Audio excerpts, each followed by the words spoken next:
En el nombre del Padre, del Hijo y del Espíritu Santo. Amén.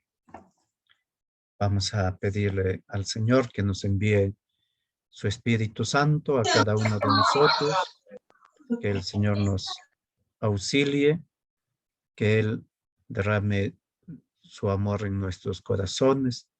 A ustedes, queridas familias, el Señor les bendiga, les dé el ardor misionero a todos los catequistas para anunciar el Evangelio. Padre nuestro que estás en el cielo, santificado sea tu nombre. Venga a nosotros tu reino. Hágase tu voluntad en la tierra como en el cielo. Danos hoy nuestro pan de cada día. Perdona nuestras ofensas, como también nosotros perdonamos a los que nos ofenden. No nos dejes caer en la tentación y líbranos del mal. Amén. En el nombre del Padre, del Hijo y del Espíritu Santo. Amén. Bien, queridos hermanos, el otro día, el día jueves, hemos visto sobre el consentimiento matrimonial, que es lo que funda el matrimonio. Esta noche vamos a dedicarnos a poder ver el derecho canónico, donde vamos a encontrar los impedimentos dirimentes acerca del matrimonio. Por tanto, la Iglesia tiene su propio código de derecho canónico, el Codex Juris Canonici, ¿no? Este código de derecho canónico es para la Iglesia latina, ¿no? Para todos, rige para todos aquellos que han sido bautizados. Para los no bautizados, pues precisamente no es este el derecho, ¿no? Este derecho para la Iglesia latina, porque la Iglesia oriental tiene su propio código de derecho. Por eso en el canon 1, el canon 1 inicia justamente con estas palabras. Cánones huius codicis unam ecclesiam latinam respiciunt. Los cánones de este código son solo para la Iglesia latina. He leído el canon 1 porque todo el derecho canónico está escrito en latín, que es la lengua oficial de la Iglesia, y siempre, ¿no?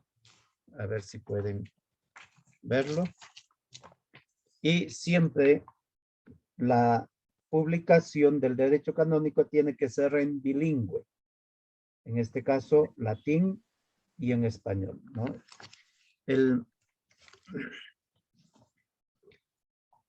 Y cualquier interpretación, pues se tiene que hacer desde el texto latino. De ahí la importancia, ¿no? Si uno quiere conocer el derecho canónico, pues de conocer latín. Este código del derecho canónico, este Codex Juris Canonici en su nombre latino, que está escrito para los católicos bautizados en la Iglesia latina, no en la Iglesia oriental, que tiene su propio código, que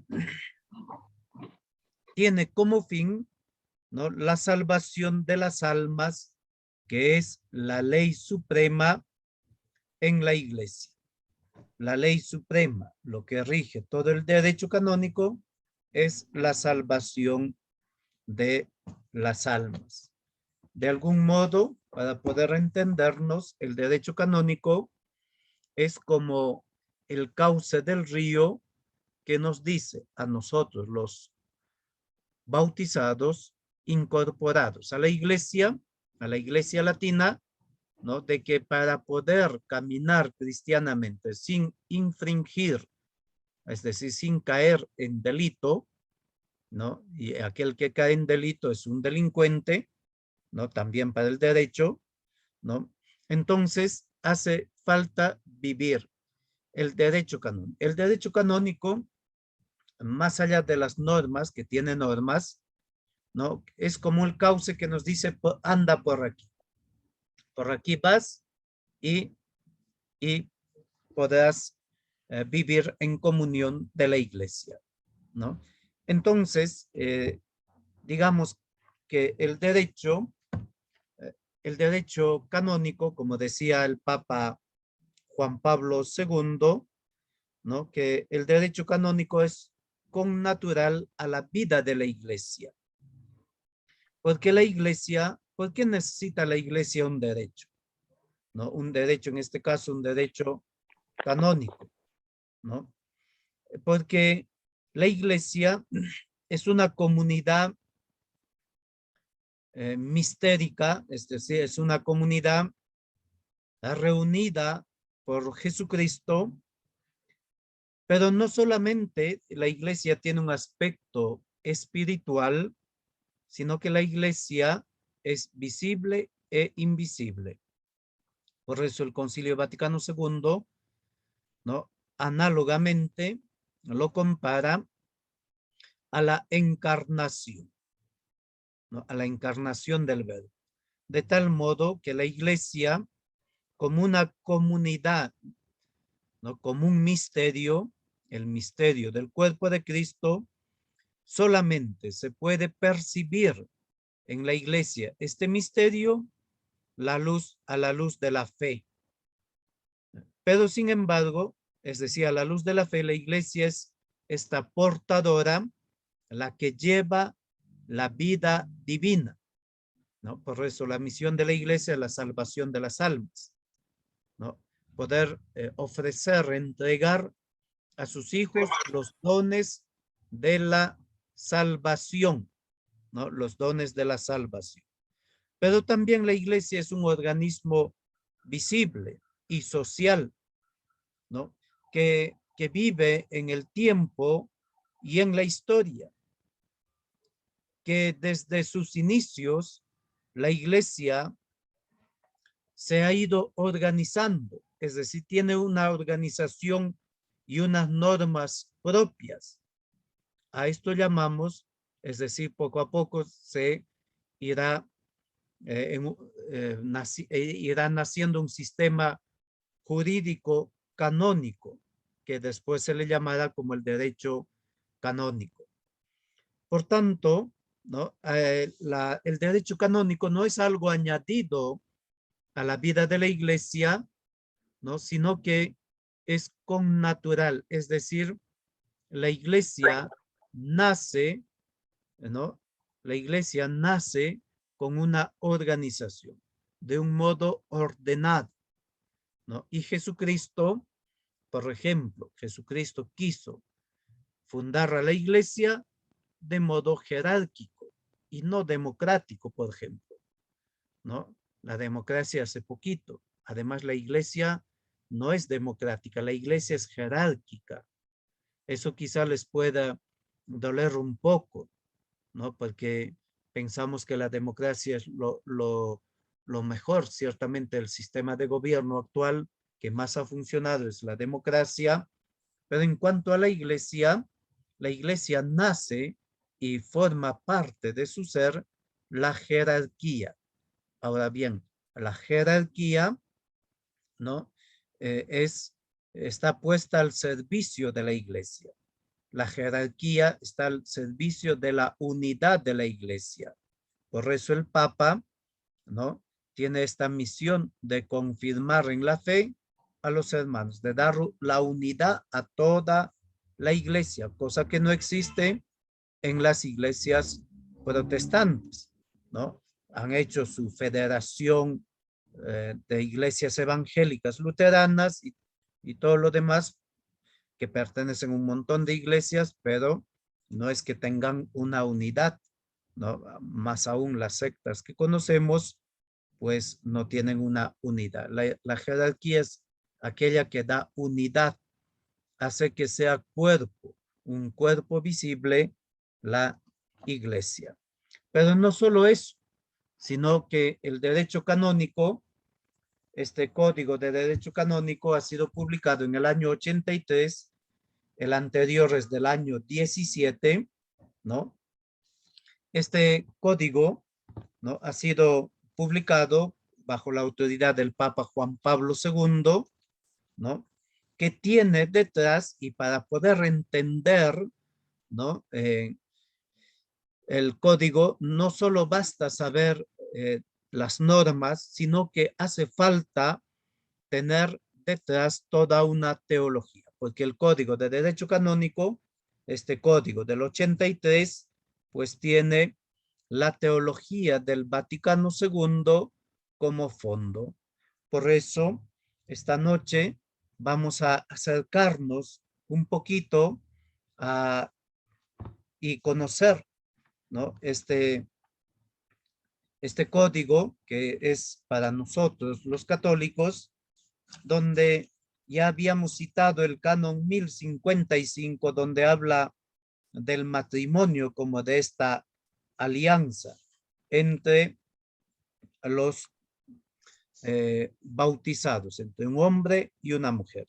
En el canon 1056 indica que las propiedades esenciales del matrimonio son la unidad y la indisolubilidad, ¿no? La unidad y la indisolubilidad, que en el matrimonio cristiano alcanzan una particular firmeza por razón del sacramento. Y en el canon 1057 afirma que el matrimonio, ¿no?, lo produce el consentimiento, ¿no?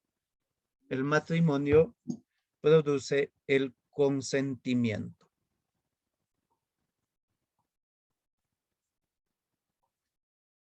Por ejemplo, ¿no?,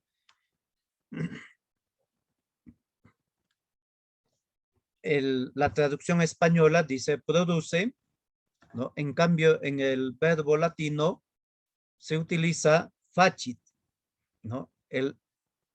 Facit significa, viene del verbo facere, que significa hacer, ¿no?, más que producir, ¿no? Por tanto, ¿no?, el matrimonio, o sea, el matrimonio se hace por medio del consentimiento de ambas partes entre personas jurídicamente hábiles, ¿no? Jurídicamente hábiles, es decir, que no tengan impedimentos de los cuales vamos a ver esta noche. Consentimiento que ningún poder humano puede suplir, ¿no?, del cual ya hemos hablado bastante. Continúa el Código 1057, el canon. El consentimiento matrimonial es el acto de la voluntad por el cual el varón y la mujer se entregan y aceptan mutuamente en alianza irrevocable para constituir el matrimonio. Y en el canon 1058 añade, pueden contraer matrimonio todos aquellos a quienes el derecho no se lo prohíbe. Por tanto, quisiera mostrarles, ¿no? Por ejemplo, hay un libro estupendo, ¿no?, que es de este autor, Pedro Juan Viladrich, El consentimiento matrimonial. Todo este libro, ¿no?, está dedicado solamente al consentimiento matrimonial, ¿no?, que es un libro, como ahora les digo, en formato grande de 362 páginas, ¿no?, para poder solamente ver la importancia que la Iglesia da a al consentimiento matrimonial. Entonces, vamos a ver también otro libro, ¿no?, el de Enrico Vitali y Salvatore Berlingo, El matrimonio canónico, ¿no?, esto está en italiano, ¿no?, Este es un libro sobre el matrimonio canónico, pero todo visto desde los cánones de la iglesia, ¿no? Es un libro de derecho canónico. Aparte que hay otros libros como este, el derecho de la iglesia, ¿no? Que el CELAM ha publicado. Entonces vamos a lo nuestro, ¿no? A poder ver las condiciones que los novios deberían tener para poder contraer válidamente el matrimonio. Es decir, son condiciones personales que se requieren y se exigen por la naturaleza del matrimonio, ¿no? Y entonces, frente a la capacidad consensual, ¿no? La capacidad de dar el consentimiento, ¿no? Porque como el matrimonio facit, dice el código, el matrimonio se hace, ¿no? Por el pacto conyugal, ¿no? Por este consentimiento. Y la primera condición es que se tenga capacidad para poder dar este consentimiento, ¿no? En este sentido hay dos cánones, el canon 1095, famosísimo, 1095, y el canon 1096, que nos dicen, que nos dan, indican algunas normas sobre la incapacidad para poder dar el consentimiento. Y a veces, digo esto, espero que los novios que estén aquí después cuando se peleen no digan que no sabían, ¿no? Pero muchas veces este canon 1095, no lo digo yo, lo dice el Papa, lo dicen los juristas, ¿no? Que se utiliza mucho para poder abusar y buscar así la nulidad. También ahí radica un poco la malicia. ¿Pero por qué? Porque vayamos primero, que son cuatro. Dice el canon 1095. Son incapaces de contraer matrimonio. ¿Ven? Son incapaces de contraer el matrimonio. ¿Quiénes son incapaces? ¿No? Uno, quienes carecen de suficiente uso de razón, ¿no? Primero, son incapaces de contraer matrimonio quienes carecen de suficiente uso de razón. Aquí el tema es la expresión suficiente uso de razón, ¿no? Es decir, indica, el uso de razón indica el dominio propio que uno tiene de la inteligencia y la voluntad. Porque si uno tiene capacidad de usar su inteligencia y su voluntad, entonces es capaz de realizar un acto humano. Porque el consentimiento es un acto humano. Y si no hay inteligencia y voluntad, entonces no es un acto humano. Es decir, no es un acto voluntario. Puede ser mecánicamente o de modo sentimental, ¿no? Por tanto, ¿no? Si es un acto, si le falta inteligencia o si le falta voluntad, ¿no? Si no tiene uso de razón, entonces no podrá realizar un consentimiento válido, no se podrá casar válidamente, ¿no? Pero no solo son incapaces de casarse los niños que no han alcanzado la edad de razón, sino también las personas mayores de edad que están privadas del uso de razón, ¿no? Por alguna enfermedad mental o por otras causas. Por ejemplo, ¿no? La ebriedad, ¿no? Por ejemplo, ¿no? Si el novio o la novia llegan borrachos al matrimonio, ¿no? Entonces no son capaces de dar un consentimiento válido, voluntario, con un acto humano. Así que los que se van a casar, sanitos llegan, sanitos. O las drogas, ¿no? Uno que se ha drogado antes de casarse, ¿no? Las drogas. O también otro tipo de fármacos que le quite el uso de razón, ¿no? Por tanto, eh, esta incapacidad en caso de la ebriedad de fármacos o la drogadicción son temporales, ¿no? Son temporales, es decir, por un tiempo, ¿no? Lo que dura el efecto, ya después pero pueden realizarlo. Pero recuerden que cuando se vela, ¿qué es lo que funda el matrimonio? Es el consentimiento del momento, ¿no? Si está totalmente drogado, se le pasará de aquí a un día, 2 días, yo qué sé, ¿no? Y después dice, es que en el momento de dar el consentimiento no es capaz, ¿no?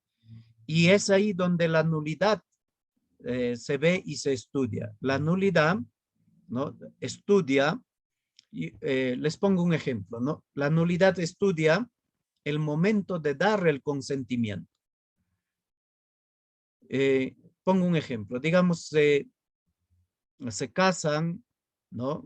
Con toda libertad, pero en la luna de miel se cae y se queda vegetal, ¿no? Se queda vegetal. Perdió toda capacidad de uso. Uno puede decir que es nulo ese matrimonio porque se ha quedado vegetal, pues no. Ese accidente que lo ha dejado de ese modo, pues es posterior a un consentimiento válido probablemente, ¿no? Porque en esto siempre se defiende, ¿no? El matrimonio. Se está a favor del matrimonio. Entonces, Canon 1095, número 1.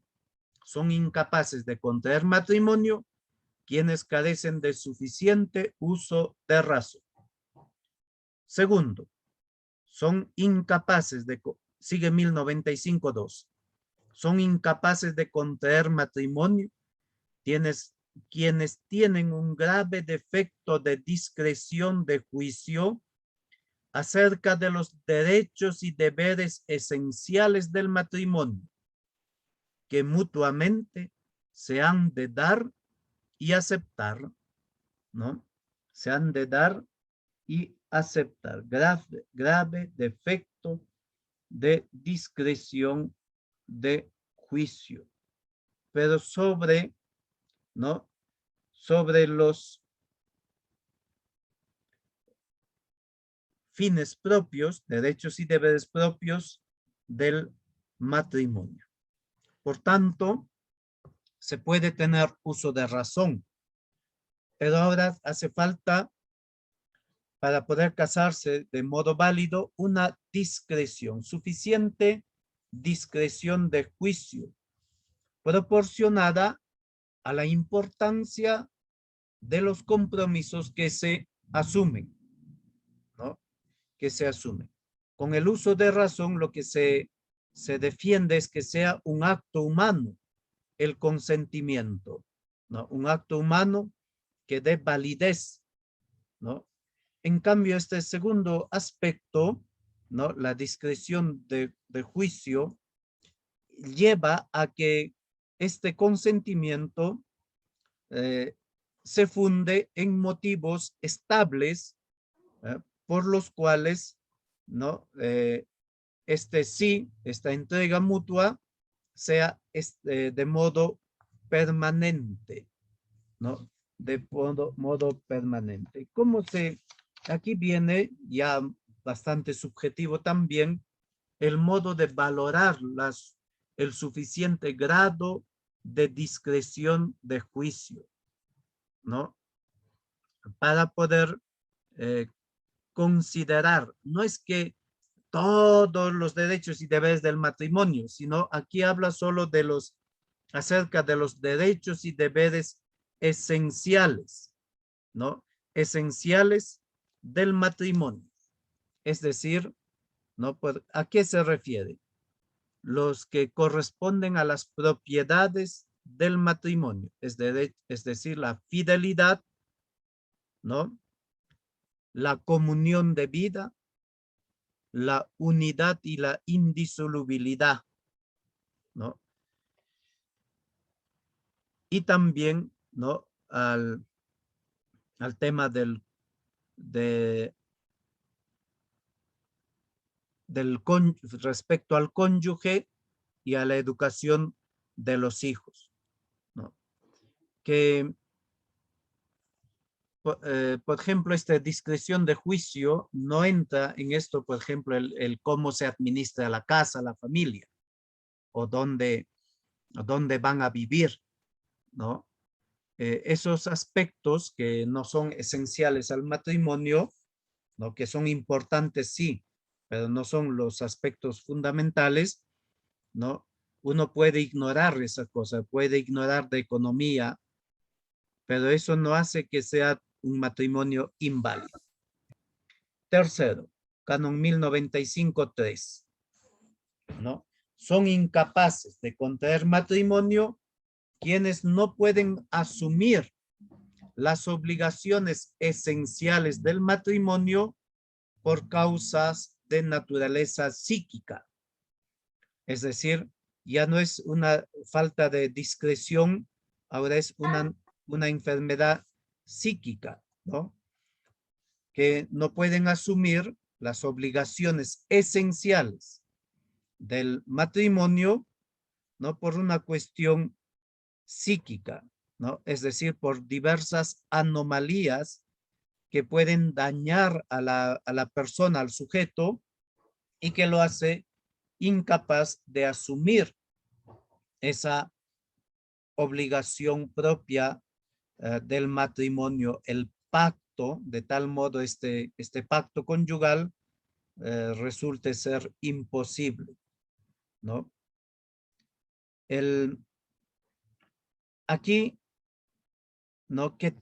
¿Cuáles son estas anomalías psicológicas, ¿no? Hay una mayor o menor habilidad, ¿no? Esto ya también lo tiene que determinar en este sentido, ¿no? La iglesia y el derecho se echan mano en ayuda a la psicología y a la psiquiatría.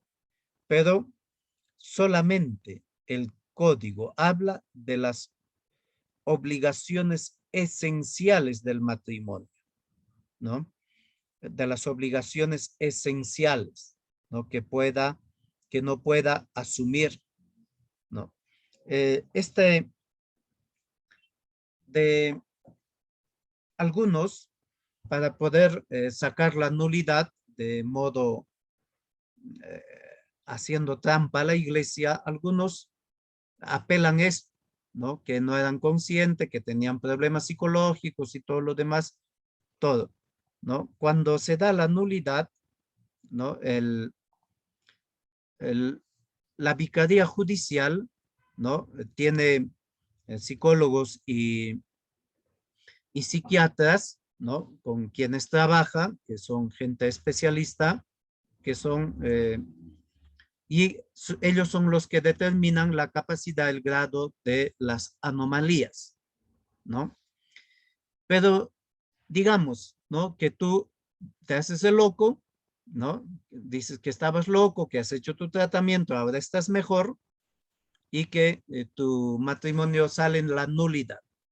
Pero en muchos casos, y en este caso en particular, ¿no? Según lo que el psiquiatra y el psicólogo también diga y toda la investigación del proceso de nulidad, también dirán, ¿no? En el decreto sale muy bien, ¿no? Que por loco ha sido nulo tu matrimonio, entonces en el decreto dice, esta persona es incapaz de contraer matrimonio Es decir, no es que te haces el loco y después te casas.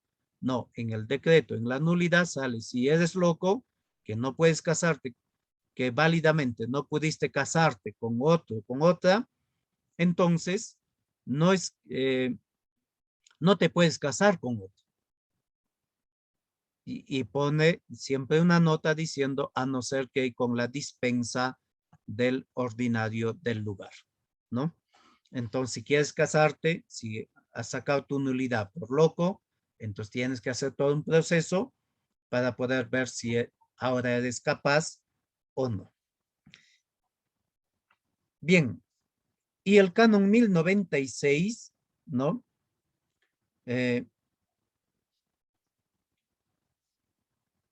Dice así, ¿no?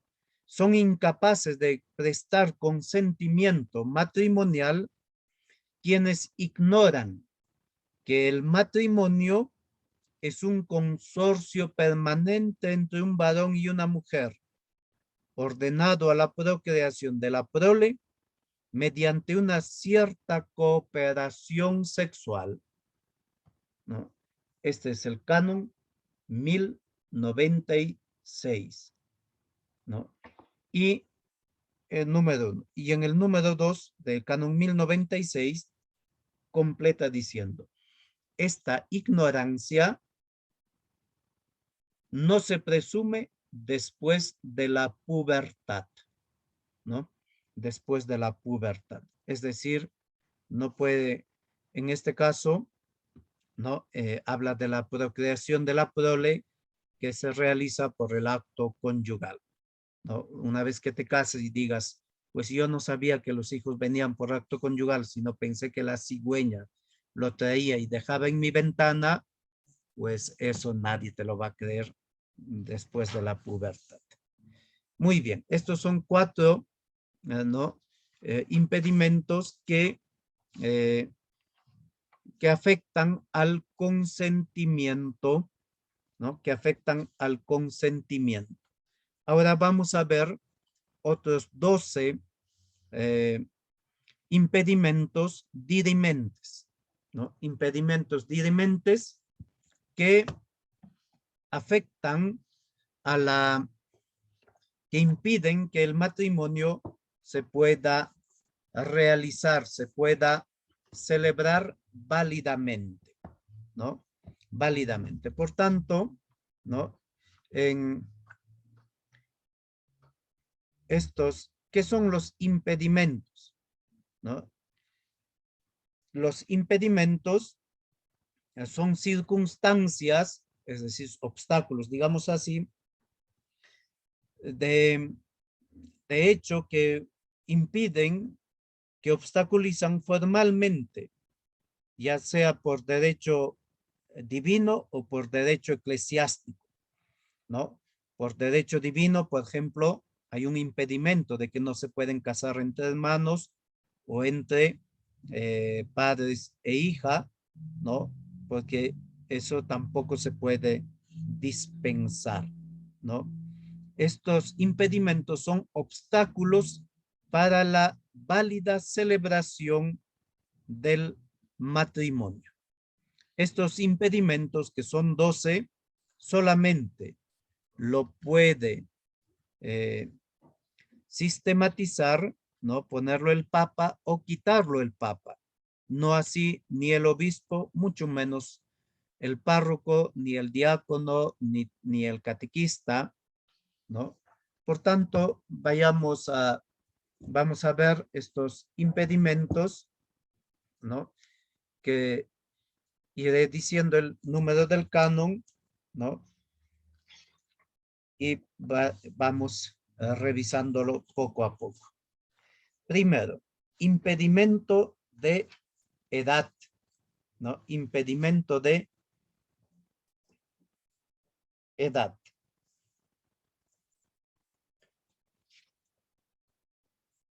No pueden contraer matrimonio, canon 1083, ¿no? Canon 1083.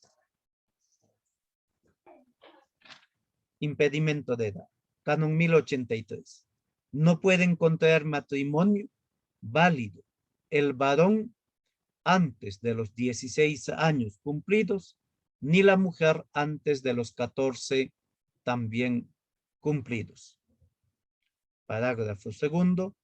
¿Puede la conferencia episcopal establecer una edad superior para la celebración lícita del matrimonio?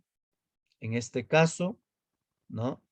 En Perú, la conferencia episcopal ha señalado que asume lo que la ley del Estado en Perú indica, que la mayoría de edad se cumple a los 18 años, tanto para el varón como para la mujer. En este caso hay una indicación de la conferencia episcopal que en Perú la mayoría de edad se adquiere cumpliendo los 18 años. Por tanto, en Perú, antes del 18 años hay un impedimento de edad. Este impedimento se puede subsanar, ¿no? O por el tiempo, se espera y se cumple el tiempo, y una vez que cumple años ya no hay impedimento, o se puede hacer por dispensa del obispo, ¿no? Para celebrar el matrimonio válido de menores de edad o de un menor de edad, y con la autorización explícita del papá y de la mamá del menor de edad, que tendrán que firmarlo frente al párroco, ¿no? Entonces, esto creo que es bastante fácil. Segundo, impedimento de impotencia, canon 1084, impedimento de impotencia. Ustedes me pueden preguntar si relacionado a los cánones que estamos viendo, ¿no? Si alguna duda, alguna cosa, lo digo rápido. 1084, parágrafo primero. La impotencia antecedente y perpetua para realizar el acto conyugal, tanto por parte del hombre como de la mujer, ya absoluta, ya relativa, hace nulo el matrimonio por su misma naturaleza. Canon 1084.1. Y el canon 1084.2 dice: si el impedimento de impotencia es dudoso, con duda de derecho o de hecho, no se debe impedir el matrimonio, ni mientras persista la duda, declararlo nulo. Y parágrafo tercero, la esterilidad no prohíbe ni dirime el matrimonio, sin perjuicio de lo que se prescribe en el canon 1098. ¿Y qué dice el canon 1098?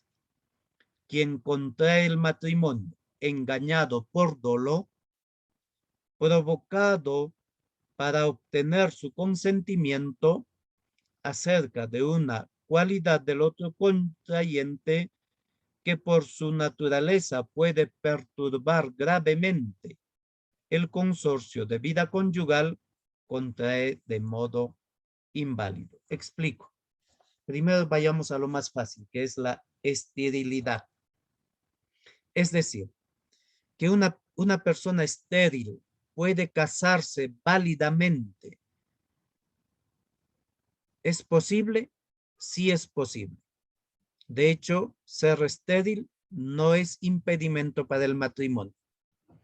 Pero engañar, ¿no? Ahí de canon 1098 dice, engañado por dolo provocado para obtener el consentimiento, ¿no? Pero digamos, tanto el varón o la mujer, da lo mismo, quien sea estéril, ¿no? Pero que antes del matrimonio sepa que es estéril, que no puede tener hijos, pero que durante el noviazgo promete que van a tener hijos, muchos hijos, pocos, da lo mismo, que van a tener hijos, y que la otra parte anhela, desea tener hijos, ¿no? pero que la otra parte, sabiendo y lo va engañando de modo constante, eso puede ser nulo ya no por esterilidad, sino por el engaño, el dolo. Canon 1095. Es decir, si hubiera dicho, ¿no?, que no va a poder tener hijos, pero la otra parte, ¿no?, hubiera desistido del matrimonio y para que el otro no desista del matrimonio lo engaña, eso es dolo, ¿no? Eso es dolo. Bien, pero si ambos sabían, ¿no?, que era estéril uno de los dos, ¿no? Si sabían antes del matrimonio, ese matrimonio es válido, se presume que es válido. Muy bien. La impotencia, ¿no? El canon es preciso en decir que es inválido el matrimonio que se da por impotencia. ¿Qué tipo de impotencia? Impotencia para poder realizar el acto conyugal del varón o de la mujer, ¿no? Entonces, ya absoluta, ya relativa, pero que tiene que ser impotencia, antecedente y perpetua, no una impotencia temporal, pero tampoco no una impotencia después del matrimonio, ¿no? Es decir, yo qué sé, el esposo es electricista, ¿no? Se casan felizmente, están una semana casados, 2 semanas, un mes, yo qué sé, y se electrocuta el esposo con un alto voltaje y queda impotente. Estoy inventándome un caso, ¿no? Ese matrimonio no puede decir, porque es impotente, ya no es. Como es el caso que es frecuente y a veces uno piensa, ¿no? Yo he tenido varios casos, ¿no?, que viene la persona y me dice, padre, es que mi pareja me ha sido infiel, ¿no? Después de 5 años casados me ha sido infiel y mi matrimonio es nulo. No, no puede ser, ¿no? Es decir, eso es algo posterior, ¿no? La infidelidad no es motivo de nulidad, no es sinónimo de nulidad. Es distinto el caso de que antes y durante el matrimonio, ¿no?, sea una persona infiel. Eso habría que estudiarlo y habría que verlo caso por caso. Bien, impedimento de impotencia. Siguiente, impedimento de vínculo, que es el tercero. Canon 1085. Impedimento de vínculo. Atenta inválidamente matrimonio quien está ligado por el vínculo de un matrimonio anterior, aunque no haya sido consumado. ¿Qué quiere decir? El matrimonio celebrado se llama matrimonio rato, ¿no?, en derecho. Matrimonio rato y consumado, es decir, que hubo la noche, el acto conyugal en la noche de bodas, ¿no? Rato y consumado. Entonces dice así, ¿no? Este impedimento de vínculo, es decir, hay un vínculo, un matrimonio celebrado anterior, aunque no haya sido consumado. Se casaron y se fueron cada uno a su casa y que no se consuma, ¿cierto? Pero si se vuelve a casar, atenta de modo inválido, ¿no? Porque ya existe un vínculo anterior, ¿no? Por tanto, no es posible casarse válidamente. El parágrafo segundo del canon 1085 continúa, aun cuando el matrimonio anterior sea nulo o haya sido disuelto por cualquier causa.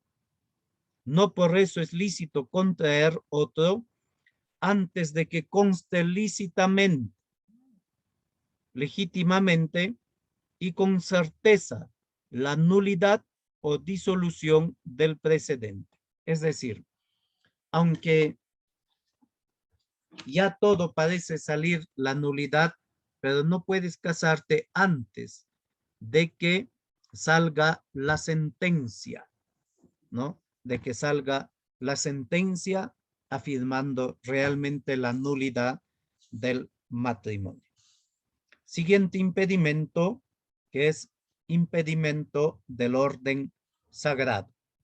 Canon 1087. Atentan inválidamente el matrimonio quienes han recibido las órdenes sagradas, ¿no? Canon 1087, ¿no? Entonces, para poder casarse, uno que ha sido ordenado sacerdote, ¿no? Para poder casarse requiere la dispensa del Papa, ¿no?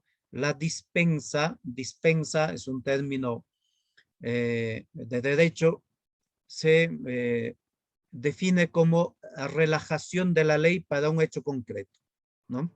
La dispensa. Entonces, se requiere, pues, para que uno que haya dejado el ministerio, pero sigue siendo sacerdote porque se es para siempre, aunque casado, seguirá siendo sacerdote, pero una dispensa del Papa para poder casarse. Impedimento de voto, ¿no? Canon 1088. Atentan inválidamente el matrimonio quienes están vinculados por voto público perpetuo de castidad en un instituto religioso.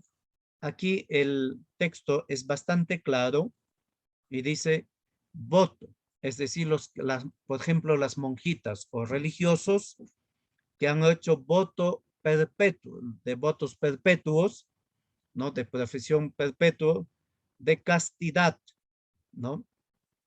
De castidad, pero en un instituto religioso, ¿no? Por ejemplo, hay monjitas que hacen votos temporales, ¿no? Los votos temporales, ¿no? No pueden casarse, pero se acaba el tiempo y ya no tienen impedimento. Pero cuando tienen votos perpetuos, sí es un impedimento. Siguiente es el canon 1089, impedimento de rapto. No puede haber matrimonio entre un hombre y una mujer raptada o al menos retenida con miras a contraer matrimonio con ella, a no ser que después la mujer, separada del raptor y hallándose en lugar seguro y libre, elija voluntariamente el matrimonio, ¿no? Entonces, el Código de Derecho Canónico de latino solamente habla de la mujer raptada, pero el Código Oriental de la Iglesia Oriental, ¿no? También habla de el varón, ¿no? Cuando el varón es raptado, también es nulo, pero en Código Latino es solo la mujer. La finalidad de este impedimento, que es de derecho eclesiástico, es salvaguardar la dignidad del matrimonio y sobre todo la libertad del consentimiento. Que el consentimiento no sea obligado, que el consentimiento no sea pues forzado, ¿no?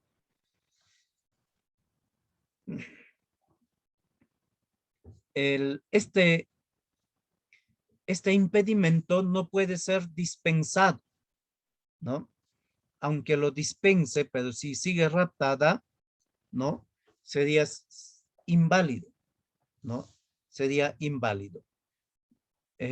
Cuando cesa este impedimento, El mismo derecho lo explica diciendo que cuando la mujer se separa del raptor y se halla en lugar seguro y libre y que elija voluntariamente, ¿no? Voluntariamente casarse, ¿no? A ver si me ayudan. ¿Cómo se llama cuando la persona raptada se enamora de su raptor, de su verdugo? Pollito. No, pollito. Tú vaya. Están peleando ahí con los niños, Jessica y Naim. ¿Cómo se llama cuando se enamora la persona del raptor? A ver si alguien se acuerda, me dice. Es el síndrome de Estocolmo, padre. Al síndrome de Estocolmo, ¿no? También se da eso, ¿no? Pero aunque se dé eso, se tiene que salvaguardar que libremente elija casarse, ¿no? El derecho dice cuando esté en zona segura, libre, naturalmente, después de un tiempo que haya pasado. Impedimento de crimen, ¿no? Impedimento de crimen, canon 1090. Quien con el fin de contraer matrimonio con una determinada persona causa la muerte del cónyuge de esta o de su propio cónyuge, atenta inválidamente ese matrimonio. También atenta inválidamente el matrimonio entre sí, quienes con una cooperación mutua, física o moral, causaron la muerte del cónyuge. Esto es interesante, ¿no? Es decir, no vale matarlo a tu ex para casarte con otro. Este impedimento de crimen está reservada al Papa y de hecho no se dispensa de este impedimento, ¿no? ¿No? Poder matar al cónyuge del otro o al propio cónyuge, ¿no? Incluso colaboración mutua, física o moral, ¿no? Para causar la muerte, ¿no? del cónyuge y así uno de ellos estar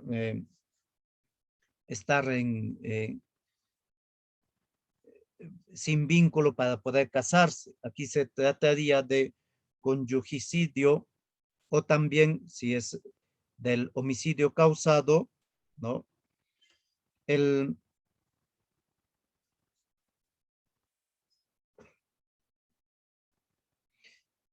Este impedimento solamente lo puede dispensar el Papa, pero por motivos muy graves. Pero normalmente no se dispensa. Impedimento de consanguineidad. Canon 1091. En la línea recta de consanguinidad es nulo el matrimonio entre todos los ascendientes y descendientes. Línea recta de consanguinidad es papá, hijos, ¿no? Nietos, bisnietos, ¿no? El abuelo, bisnietos, todos. La línea de consanguinidad, línea recta, no hay dispensa. No pueden casarse el abuelo con la nieta, ni entre hermanos, ni padre, hija, ni el bisabuelo con la bisnieta o viceversa. ¿No? No hay dispensa. En línea colateral es nulo hasta el cuarto grado, inclusive, ¿no? En línea colateral, ¿no? Es decir, que tienen un tronco común, ¿no? El tronco común, de ahí van surgiendo a los lados, ¿no? Sobrinos, tíos, sobrino, primos, hermanos, ¿no? Y así sucesivamente, ¿no? Se va alejando poco a poco. Eso es la línea colateral. Hasta el cuarto grado, ¿no? Entre los tíos y los sobrinos, ¿no? El segundo grado son entre hermanos, ¿no? Entre hermanos. El tercer grado es tíos y sobrinos, no hay dispensa. El cuarto grado inclusive son los primos hermanos, línea colateral, ¿no? Por tanto, digo una cosa, ¿cómo se forma? ¿Por el matrimonio? No, simplemente por la generación. Incluso convivientes, esta consanguinidad se va dando. Este impedimento es para poder tutelar la santidad del matrimonio y de la familia, ¿no? La santidad del matrimonio y de la familia. Impedimento de afinidad, canon 1092. Otro. La afinidad en línea recta dirime el matrimonio en cualquier grado, ¿no? La afinidad, ¿no? En línea recta dirime el matrimonio en cualquier grado. ¿Qué es la afinidad? La afinidad es un vínculo que nace o que existe entre el marido y los familiares, se dice consanguíneos, de la mujer y del mismo modo de la mujer y los consanguíneos del marido, ¿no? Esta afinidad nace de un matrimonio válido, aunque no sea consumado, ¿no? Y se da de la misma forma que la consanguinidad. San Pablo pone un ejemplo de esto, ¿no? Por ejemplo, es decir, San Pablo en 1 Corintios 5:1 dice, se oye hablar de que hay inmoralidad entre ustedes y una inmoralidad tal que no se da ni entre los paganos hasta el punto de que uno de ustedes vive con la mujer de su padre. Es decir, la afinidad es, por ejemplo, ¿no? En este caso es la madrastra. San Pablo no dice si vive o no la mamá de esta persona, ¿no? Pero se trata de la madrastra. Tampoco dice si vive o no el papá, ¿no? No dice nada, pero se condena esta afinidad, ¿no? En línea recta, ¿no? En línea recta, por tanto, ¿no? Es un impedimento, ¿no? De casarse con la madrastra, con la hijastra o con el hijastro, ¿no? O con los hijos de la hijastra o del hijastro, ¿no?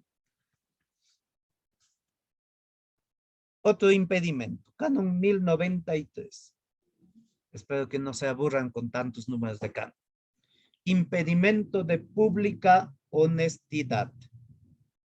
El impedimento de pública honestidad surge del matrimonio inválido después de instaurada la vida en común o del concubinato notorio o público y dirime el matrimonio en primer grado de línea recta entre el varón y las consanguíneas de la mujer y viceversa, ¿no?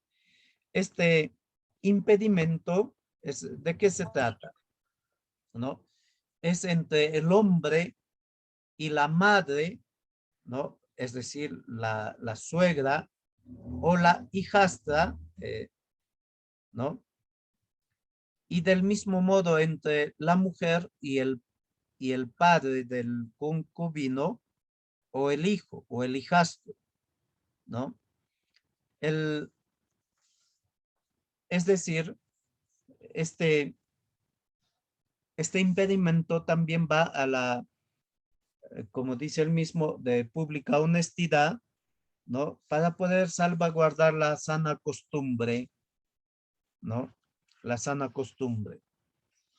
Impedimento de parentesco legal, canon 1094. No pueden contraer matrimonio válidamente entre sí quienes están unidos por parentesco legal proveniente de la adopción, ¿no? En línea recta, ¿no? Es decir, o en línea, en un segundo grado de línea colateral. Cuando el hijo es adoptado en línea recta, es decir, con los abuelos, el papá con la hija adoptada no puede casarse, ni tampoco el abuelo con la hija adoptada, ni el bisabuelo, ni entre hermanos adoptados, aunque sean, digamos, son ni con el hijo natural, ni la hija adoptada, ni entre hermanos adoptados. Yo que sé, una familia adopta un hombre y una mujer de distintos países, entre hermanos adoptados tampoco pueden casarse. Sería línea recta. Y en línea colateral hasta segundo grado. Pero segundo grado en línea colateral es entre los hermanos. Es decir, entre el tío o la tía adoptada y el adoptado, que serían el tercer grado, o entre primos, en este caso serían primos hermanos, pero el otro es adoptado, ¿no? Sí es posible el matrimonio, ¿no? Porque dice el derecho hasta el segundo grado de línea colateral, ¿no? Es un impedimento dirimente. Y hay una pregunta, ¿no? Y con esto terminamos. Y en el parentesco espiritual, el parentesco espiritual es que los padrinos y las ahijadas o madrinas y ahijados, ¿no? Hay un impedimento en, ¿qué piensan ustedes? Ahora les escucho a ustedes. ¿Se pueden casar entre... Así como el padre. No les he escuchado, no sé quién habló. Para mí que no se deben casar. Que no. Giovanna Albarracín, pueden activar su Ah, audio y Buenas noches, poder para mí decirlo. tampoco, ¿no? Considero que Cristo, bueno, católicamente no podría ser. Ujú. ¿Qué más? ¿Se pueden casar o no? A ver qué comentan. Los demás lo han dejado se han ido a comer. No, padre, Papita. yo también creo que no. Yo creo que tampoco, no. Un ahijado viene Padre, depende. Depende de qué. En el caso, digamos, de una mujer que se haya casado con otra pareja que no era la primera y ambos tienen hijos en común de otras parejas. Si bien es cierto, son familia, los hijos se vería mal, pero hay algunos que se logran casar. No, estoy hablando entre padrinos y ahijados. Ah, O perdón. madrina y ahijada. Parentesco espiritual. Yo creo que no, porque los ahijados vienen a ser como tus hijos, ¿no? Yo sería algo menor. Me parece que no. Muy bien, gracias. ¿Quién más dice? Padre, no debe ser, ¿no? Pero yo creo que debe ser. No debe ser, pero Pero sí se da a veces, ¿o no? no sé, por eso les escucho a ustedes. Un rotundamente no, padre. No, ¿ya? Buenas noches, padre. Creo que no, porque no está bien visto, ¿no? Por la sociedad, pero lamentablemente hay casos que sí se dan, ¿no? ¿Ya? Yo todavía Padre. no conozco ninguno, pero es que quizá exista. Dime. Padre, yo pienso que sí se pueden casar, pero no sé si la iglesia los permita, o sea, ahí como que, no sé, creo que sí se podrían casar, ¿no? Sí hay, pienso que sí. ¿Ya? Padre, ¿Alguien más? Pienso que se debe respetar porque un padrino es quien guía a su ahijado por el buen camino. Es como un segundo papá. Entonces, no tendría mucha compatibilidad si es que se casa con su ahijado, ¿no? Yo pienso eso. Ya. Padre, decía de que dentro de los impedimentos no existe uno semejante al que manifiesta en el caso de el casamiento entre padrino y ahijado. Habría que buscarle, digamos, una forma para que pueda encajar en un impedimento. Están bien claros los impedimentos que solamente es legal. Aquí hay Sí, hemos dicho, de hecho, 12 una impedimentos. honestidad que, bueno, es Muy bien. ¿Alguien más? caso.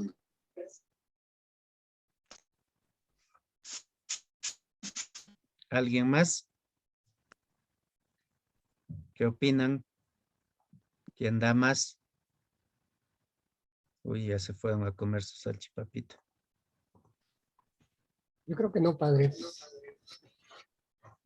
Muy bien, Alex. Pero tengo también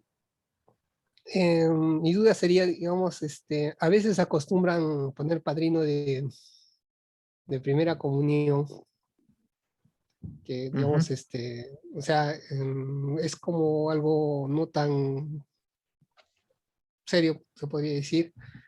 En ese caso, ¿cómo sería? Ya. O sea, hablamos de padrino en general, ¿no? Que lo más serio sería el bautismo, digamos, si es que hablamos serio. O sea, la primera comunión no es obligatorio que haya padrinos. Por devoción, por un poco de, quizá de sentimentalismo, ponen padrinos, ¿no? Pero yo en mi parroquia jamás pido padrinos, ¿no? Pero bautismo sí. Pensemos en padrino de bautismo, ya, digamos, o de confirmación.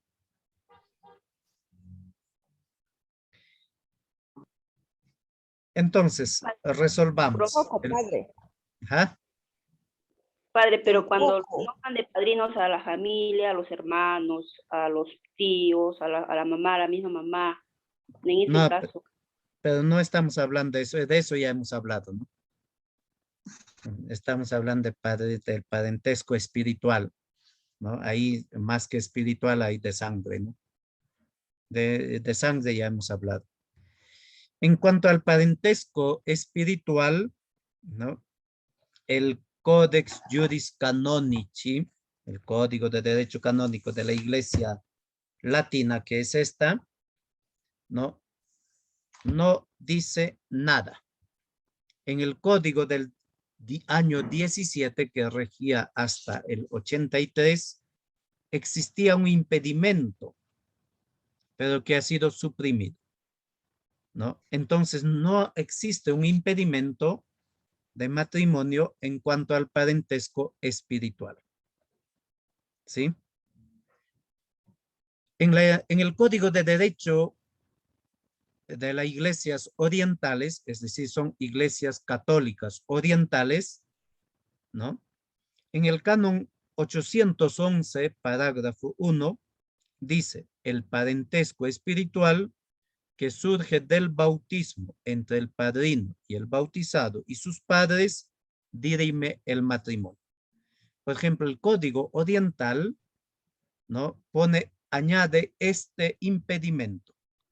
Es decir, para el Código Oriental son 13 impedimentos. Para la Iglesia Latina son 12.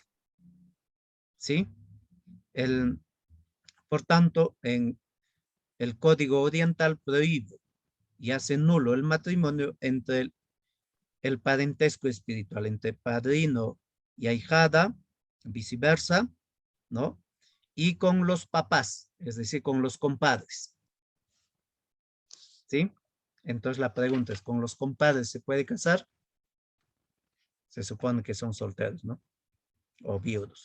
No. En la Iglesia Latina sí. ¿no? En la iglesia latina, sí. Muy bien, nada más. ¿Alguna pregunta?